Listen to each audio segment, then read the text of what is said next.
We're here for thrash metal today, my guys.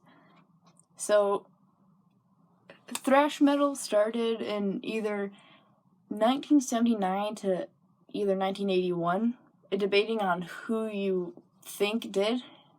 So, thrash metal is kind of confusing. So, the original band to start thrash metal is either Venom, it's like Venom and Motorhead, which has like the little time difference. Because Motorhead's, their Overkill album came out in 1979, which was pretty thrash. But then Venom came out with an album in 1981, which kind of boosted thrash even more. Either way, it started in the United Kingdom. Everything starts in the UK, I guess. Some of the founding fathers of thrash metal are Venom, Motorhead, Overkill, the Big Four, Exodus, Possessed, and Anvil. Most people won't think Anvil, but they pretty much did a lot too. Some reasons why people like thrash metal is it's kind of in your face. It gets your adrenaline pumping. It's fun. It has pits, which is if you've never been in a pit, you're out of luck. It's high energy and sometimes it hits close to home to some people. I'm out of frame half this video. Whoosh. Okay. Because, you know, with some bands, they talk about all this stuff, and some people have gone through it, and they've gone through it, and it helps people, I guess. Some of the biggest events to happen in thrash metal was the worst one, or the one that most people think of, is the death of Cliff Burton. At the time, he was probably, if not one of the best bass players in metal. And if you guys don't know what happened to him, they were touring in Sweden with Metallica, and they hit some black ice, and he flew out of the bus and got crushed by the bus. And then they were lifting the bus up, and it fell, and it crushed him again. So he was dead the first bus crash. Bus squish, yeah.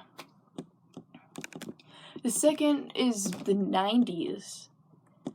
Because we all know that the 90s was pretty much the worst time for metal, and thrash metal got hit the hardest.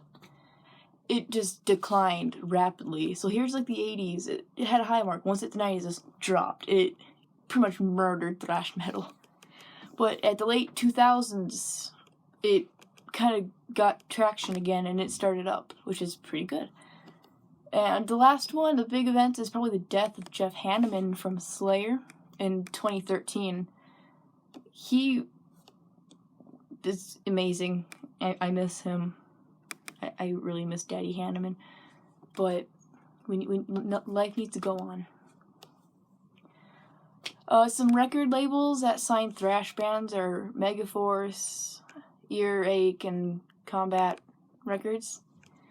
I couldn't find a lot for thrash metal for some reason. I thought there'd be a lot more, but I was wrong. Where it's popular is in Germany, United States, Brazil, Canada, United Kingdom, Brazil, and Brazil. Come to Brazil. Get that out of my face. Some popular bands would be the Big Four. If you guys don't know what the Big Four is, it's Megadeth, Metallica, Anthrax, and Slayer. Then there's Overkill, Exodus, Testament, Suicidal Tendencies, which is crossover thrash, Annihilator, and Death Angel. Some of the bands I like are the Big Four, Exodus, Overkill, Testament, Creator, and Warbringer. And Krasnovad, his favorites include Lich King, Chemical Way, Sacrifice, Annihilator, and Exhorder. Some of the lyrical content of thrash metal include anarchy, partying, war, and death. Pretty much makes it all up. Some of the side notes, East Coast and West Coast thrash are pretty different. If you can look it up and you can actually hear the difference between the two. And thrash metal pretty much started the Battle Vest.